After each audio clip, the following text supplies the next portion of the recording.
Another week, boys, and another TWAB. This week in Destiny, the Desert Perpetual raid was completed for the first time ever. Congratulations to the winners of the world's first race, but also huge congrats to everyone that participated, whatever they completed it or not. It was a tough challenge. Now for this week's topics. The Desert Perpetual was completed. Roundup of Destiny 2 team comms. Week 2 of Edge of Fate is on. Arms Week is coming next week. Vanguard approved briefs 004 and 005. Bungie Foundation campaign updates. All right, so conquering the Desert Perpetual after fighting through contest mode for more than 15 hours of facing 3 indomitable bosses at the highest difficulty possible, a team defeated Korgus the world line. It took them many tries of leaving that overgrown harpy with just a sliver of health remaining, but they did it, and the Desert Perpetual was completed. Congratulations one more time to Team Nuts, our new world first race winners. Yo, big congrats to these guys. Really, man. You know what was so crazy? You know what was actually messing up a ton of teams in this raid? When you got to the final bar of health for that boss, if you used your supers right off the rip, get this, the damage numbers would pop up on the screen indicating that you did damage to the boss, but the boss's health wouldn't move. You would actually need to wait, and what we ended up having to do was wait, do damage with our weapons first, then pop our supers so that our supers wouldn't be wasted. So there were a ton of people that were actually like burned into their supers right off the rip, but the damage wasn't actually counting toward it. It's crazy, man. It's crazy.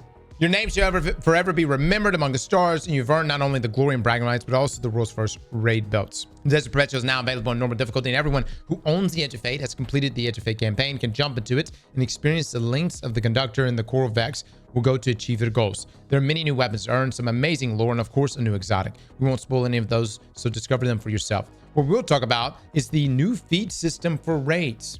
Actually, we just made a video on it. How do these works? If you've ever entered the customization menu of the portal, this will look very familiar. You could choose different modifiers to make your experience more challenging in exchange for more rewards and to complete triumphs. You want contest mode difficulty? You can get it. Completing raids with some feats will also complete certain triumphs that will allow you to earn higher tier rewards, so it's really worth it. One comment I heard a lot of people say was that because contest mode is something that's not available year-round, that it's too jarring to jump into it whenever it launches. And I get that. There's a period of acclimation. You can, in fact, do contest mode, though, through the feat system. So if you want to go in there and get acclimated for the next time contest rolls out, I'm really curious to know what the epic raid is going to look like, but you could do that for preparation. All right, a bag big enough to carry with for those who conquer Korgus the world line. Bungie rewards await you. Claim your triumph to stop by the Bungie store for the Desert Perpetual Raid Jack and the Desert Perpetual Cadet Max Sling Bag by Chrome Industries. Players have until August 29th to complete the raid and earn these rewards, and until October the 7th, 2025 to purchase this from the Bungie store. Players who complete the raid by December 2nd will also unlock the Desert Perpetual Raid pin. There you go. All right. Now, the Edge of Fate post-launch supports. As things start to calm down a bit after the Edge of Fate release and after that heart-stopping world's first race, there's some topics that we wanted to address directly today. No game launch is perfect. And on top of that, we need to add that the many changes implemented in this release need to be adjusted to. Additionally, we're aware that there were some missing patch notes from Destiny 2 Update 9.0.0. Below, you'll find details on ammo and stats. We're still investigating a handful of balance changes. We're locked aside into more, and we hope to have those details together next week. We've been trying to keep everyone informed on these topics with regular updates from our Destiny 2 team accounts. So you may have already read some of these, but we've also collected them here for anyone who wants to get caught up. Let me see what they have to say. All right, portal and rule tabs. We're going to revert the desaturation of the rule tab in an upcoming update. During development, we had feedback that players were confused between the portal and role tabs for where to find core game activities. Many gravitated to the familiar director UI, so we chose to visually adjust it. But it is clear now that we overreacted to the feedback. Our intention going forward is for the portal tab to serve as a quick access point to core game activities, and for the role tab to support exploration of the Destiny world. Both are important to us, and we'll continue to upgrade both. Yeah, Bungie, look, in my opinion, and this goes with all features in the game. When you introduce something new to us, if it's good enough on its own, we will voluntarily select it no matter what, right? You don't have to deprecate or even wreck previous features in order to lift up the newest features. I like the portal because it's a great way for me to select which items I'm going to chase and gear chase specific things during my leveling up grind. Now the roar track is a whole new we'll discuss that another time. But the point is like, you didn't have to, you know, essentially wreck the rule tab just to lift up the portal. And I hope the rule tab continues to be updated in the future. It needs to be. Bright Dust in the Edge of Fate. We're going to add an infinite grind source for Bright Dust appear with a make good grant in an upcoming update. In our effort to reduce friction to playing activities, we chose to retire the core game Pathfinder in favor of simpler daily objectives with an improved and unlimited mini objective system planned for release in Renegades later this year. Interesting. Knowing we were removing the infinite grind sources to Renegades, we rebalanced Bright Dust rewards to be larger for most players. It's clear that many players also value having additional grind source, so we'll add an internal replacement. I know some of you are probably like really missing Pathfinder. As someone who completely forgot it half the time, but I get it. I get it. All right, Power Deltas and Contest Raid. We enjoyed watching the Desert Perpetual World First race and contest attempts and completions throughout the weekend, but also want to let everyone know we are tracking feedback items and issue reports that have been coming in from the community. We're seeing reports of enemies being at a higher power delta than what the activity advertises. We will investigate, and this is a high priority for us this week. While we want contest mode to challenge your loadouts, your teamwork, and your puzzle solving abilities, the highest end of damage has been reported to feel that it requires far more than expected. Each raid we've shipped has been unique, especially at contest difficulty. This will continue, and for our players who desire challenge, do not worry, we will continue to offer it. That said, we will use feedback from this weekend to inform our future as we continue to develop these experiences. Additionally, we are looking into reward quality. What tiers rewards within the raid are dropping at within contest difficulty, and their power in relation to yours. There are ways to increase your reward quality in normal difficulty via raid feeds, and we'll be watching feedback around these systems as players get deeper into them. Well, let me just say this. If it's going to be this level of difficulty, which, by the way, I'm completely for. I liked how difficult things were, but you got to give us a good look for it. Like, it needs to be, dare I say, tier 5, you know, maybe tier 4, preferably tier 5. Finally, we are aware of an issue where rally flags are not refreshing ammo abilities consistently. The team is investigating, and we'll have an update as soon as possible. Ability regeneration in Armor 3.0. We've been investigating reports that ability regeneration was not recharging at the rates communicated in a previous tweet following the 9.0.0.1 update.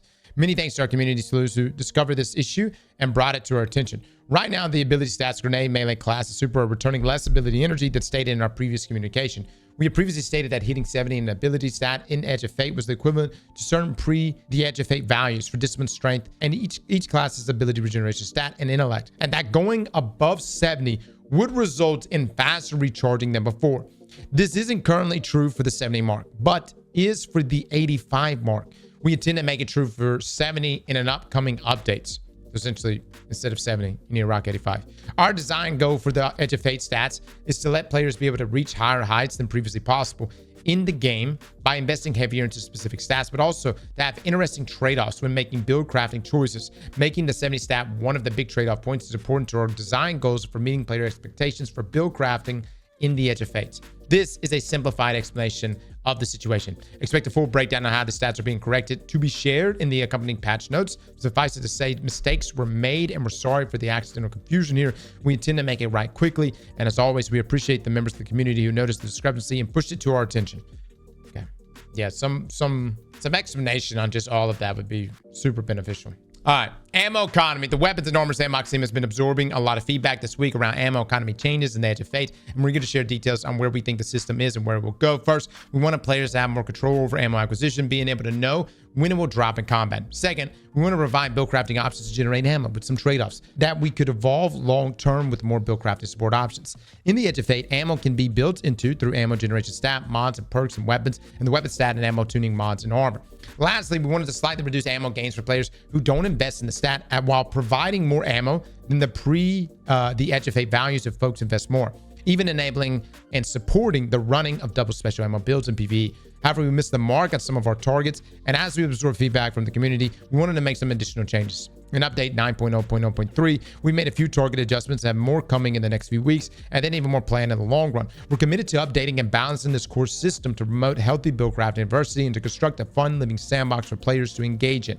So with this next update, increase rocket sidearm ammo. Okay, so we saw this the other day. 5 to 6 at base, 10 to 12 at enhance per ammo brick. Swords, fix a bug that was reducing their total ammo and also increases their ammo per brick slightly. Fix some area deny frames, only getting 1 ammo brick. They will now get 3 base and 6 enhance. We're currently playtesting the following changes, which are subject to change with an eye for most to ship an update 9.0.0.4, which will release July the 29th.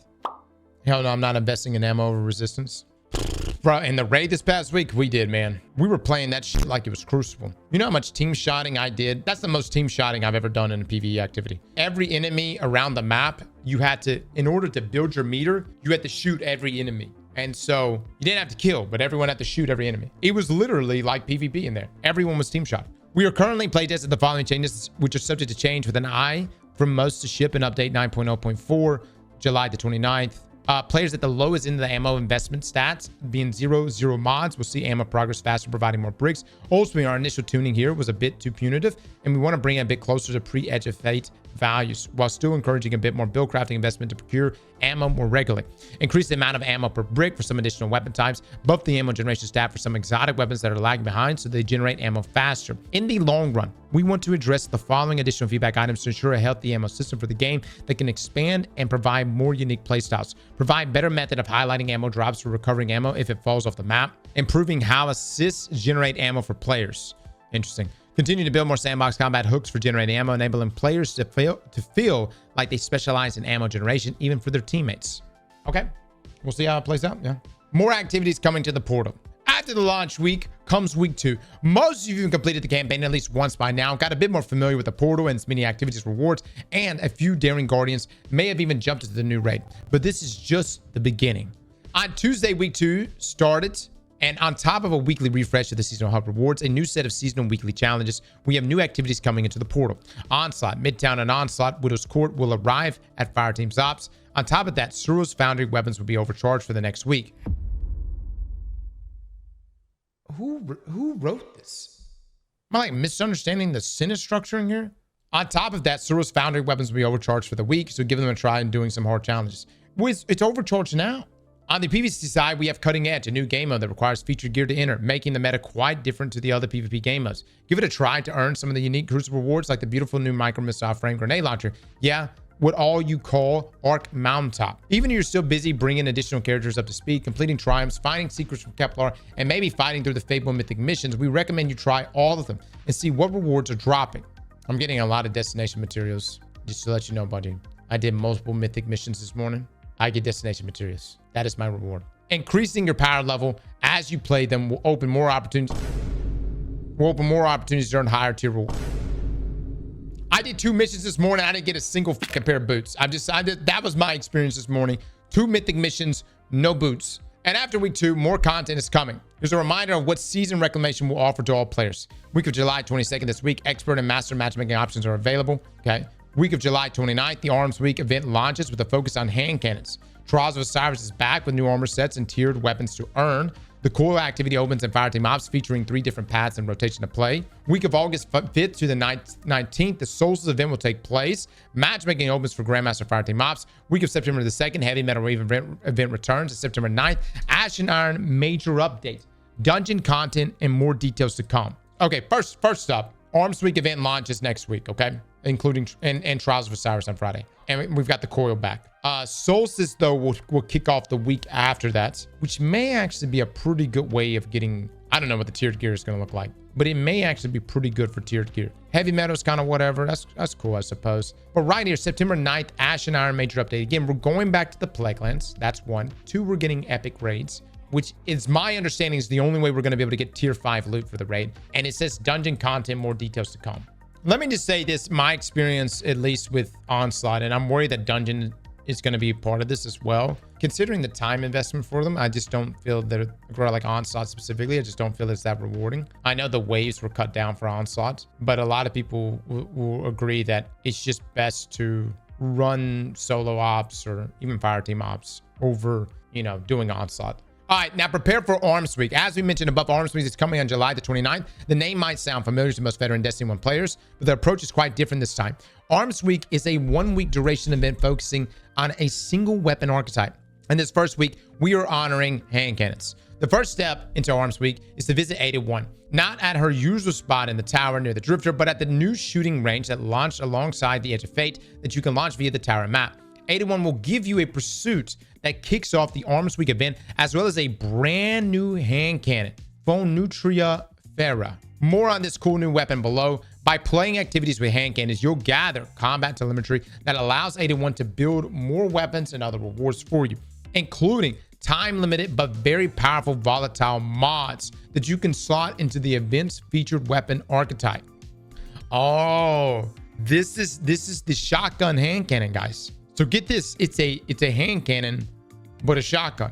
You can actually get 1-2 punch on it. So this is where it drops. It can roll pretty much all of the shotgun perks. Me, dude, I've got to get my level up. I need the tier 5 for this one. We need the tier 5 for this one. Then, with your favorite hand cannon at hand, you also have a set of daily and weekly challenges that will be available at the Arms Week event home. We talked about event homes April the 24th tweet. If you remember, completing these challenges will reward you progression for the event track, which is rewards of many types, from currencies to hollow weapons if you reach the higher ranks, but also event tokens. These tokens are essential to the event and will help you get more rewards in the event shop. The other currencies that take into consideration are reroll chips earnable from the event track and in the event shop for event tokens and silver. So it is for silver, but if it's like heavy metal, everything is free and earnable. This is going to be next Tuesday, everybody. This shotgun hand cannon is dropping next Tuesday. Get your best hand cannon loadout. Actually, get the exotic hand cannon, the new one. I got to get the catalyst for it. All right, weapons and more weapons. As you can imagine, hand cannons will be the focus also for rewards. As we tested above, there's a new solo hand cannon that's kind of a star of this event, the Fenutra Farah. I'm killing this name, dude. It's one of our first ever spread shot hand cannons. Trials of Cyrus will have another one, and it works like a shotgun that has traded a bit of a punch for the ability to use primary ammo. That's why it has perks like 1-2 punch in its purple. Along with Fenutra Farah, there's a set of legacy hand cannons to earn for completionists and Ribbon Tail, a new strand adaptive trace rifle that can roll with proximity power and detonation beam, among others. On top of all of these weapons, there's the new volatile weapon mods that will also be earned through Arms Week. They are available for the duration of the event and can only be slotted into the featured weapon type, so put them on your hand cannon and wreak havoc. All right, so we have chaotic munitions. Precision final blows produce randomized effects. Cowboy grip. Supremely improved hip fire weapon performance. Fragmentation rounds. Precision final blows create multiple explosive submunitions. All right. Breeze 004005. Vanguard Kepler restricted brief all points bulletin. Guardian operative dispatch contains restricted information for selected fire teams and will purge its data upon closure. All right, classification. Effects separated from collective, echo crafted, individualistic minds, subservient to the conductor, aka Maya Sunderish. Hazards, standard vex armaments, temporal manipulation, predictive clairvoyance against non-paracausal operatives. All right, let's just get this. The Nesian schism, colloquially referred to as the coral vex, arose when an echo spawned from the defeat of the witness impacted Nessus. A new vex, being the conductor, rose from the radial area and converted the vex active on the on Nesian into her own faction. The stated goal of the Nesian schism is to use the vex to bring the golden age of humanity into the present. The conductor has given her vex autonomy to more effectively branch out in the pursuit of this goal. Possessing one of the echoes created from the witness says it allows her to command immense power. All right. These new vex signatures re-emerged on Kepler recently. It is unknown what her motivations are. I don't really know if I like that Maya is really only powerful because of the echo. You know what I'm saying? Like, I kind of wish she just was intrinsically powerful on her own. Like, I don't, because like, we kind of shit on the you know, oh, what's his name, and Revenant with the echo. I do like what's happening here with the story. And I do like Maya's character, especially considering that there's the conductor and then there's the other versions of Maya. I just feel like it would be such a great setup to have Maya be this, you know, she's this big bad and everything all comes down to her, right? Whatever. And then the Winnower shows up and he just makes Maya his bitch. You know what I'm saying? Like, we're like, oh God, Maya, well, how do we, and then he just, and then that would be the ramp up. This is why he doesn't write the story. Relative, you've got a marathon icon next to your name. You have no story. At least we have something here. All right? God, man, that hurt. I'm sorry. I mean, that was probably a little too much. Look, man, I'm looking forward to your game. I really, you know, next March, I hope it's going to be good. You know what I'm saying? We'll see what shakes out with it. Wait, I mean, I hope y'all get like at least like a mission or some shit. Of note, Ghost is a file of all insults, vex, and Nessian system have broadcast to them during your engagements with their forces. Since their emergence on Nessus system has receded into the Vex net, hidden operatives have been unable to track the conductor and denizens within the network, but the report massive destabilization across the simulated infrastructure and hiding encounters with the core of Vex across the network. Vive, what does this mean? It's a lot, dude. There's a lot. Oh, look at this. Lore on the Vex Imp. The Vex Imp is made up of a swarm of small flight-capable Vex frames typically armed with standard Vex laser weaponry. While the single frame of the Imp swarm presents little threat, their numbers and small target silhouette makes them dangerous. Let me just say this. Those Vex Imps, at least in the raid, they were wrecking our shit, man. Y'all know that we're like fighting, lore-wise, we're fighting like the weakest of the Vex. Like the Vex we're fighting are like the worker Vex. Like they're not even like the proper warrior Vex. They're like the scouts, which blows my mind. Because like you got wyverns. Like what the hell is that thing? That's gotta be a warrior Vex, right? Wyvern is in fact the first combat model. Okay, that makes sense. That makes sense. Really makes you wonder like how crazy the Vex can be, you know? All right. Bungie Foundation campaign update. Hey, Guardians, been an incredible Bungie Day celebration so far with nearly $1 million raised for the Bungie Foundation's mission supporting children's health and well-being, humanitarian aid and inclusion, diversity, and equity. We've got one last push on deck to take our impact to the next level. Join us July the 29th at 10 a.m. Pacific on the Bungie Foundation Twitch channel for our Bungie Day finale live stream, including the conclusion of our 7th column Chaos PvP tournament. 4 stack teams will be competing for glory and major bragging rights. That is if they can survive the chaos. Viewers on Twitch will have the chance to influence the action by voting on modifiers and upping the chaos factor even higher for a good cause. It's definitely going to get a little sweaty in the crucible. All right. Now, it wouldn't be a Bungie Foundation live stream without some Primo Pixels. Neon Fate will be available for donation during our live stream. One of the sickest emblems around will be making its way to your inventory and driving more good around the world in the process. Plus, we'll have Twitch drops enabled for another brand new emblem just for watching the stream. All of this plus extra shenanigans, rare items for auction, and good vibes. Yeah, we're stoked. It's going to be an epic time as we close out another campaign celebrating the amazing feats you will accomplish together as a community. Mark your calendars, July the 29th. That's the emblem. Sexy. All right, guys, updates for next week. Oh, okay, right here. Destiny update 9.0.4. This is going to be Tuesday, July the 29th. Hit markers not functioning when damaging targets. Error coding out of the Edge of Fate missions preventing players from launching them. The Matadoxy and Wishful Ignorance of the exotics cannot be fully masterworked. The Heart's Purity ornament floating around. Okay. Players can sometimes get stuck at normal walk speed. At high health stat, HP values can become desynchronized across the network. All right, PlayStation 4 crashes. We are still actively investigating the prevalent PlayStation 4 console crash, and after an investigation, we've identified multiple armor pieces which can cause crashes on PlayStation 4. Players experiencing these issues are advised to unequip items causing issues until we deploy a fix. Anyone unable to log into Destiny 2 is advised to use the Destiny 2 companion app on mobile device to unequip these items. God, dog, dude, that's terrible. Warlock, TechSec, Hunter, TechSec Cloak, Kushida Cloak, Titan, TechSec Mark, Twofold Crown Mark, Last Discipline Mark. Players experiencing this issue when logging into Destiny 2 or loading into the tower are advised to unequip the armor pieces causing issues. Bungie, I'm going to throw this out here. Here's a thought. Just think about it. And no offense to my PlayStation 4 players, but what if you cut last gen consoles? You know what I'm saying? Just go ahead and make the move. I just want to throw it out there. Other known issues, guys. There's a lot. More issues too.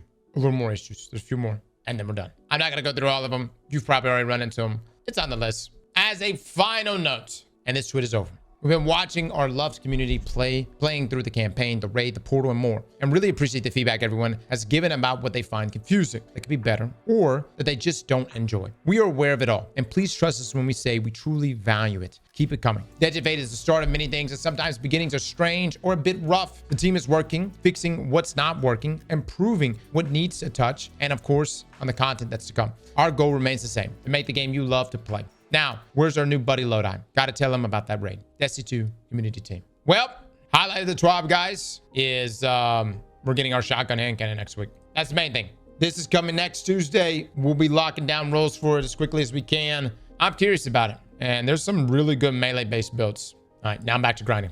Slap that like button like your mama told you right.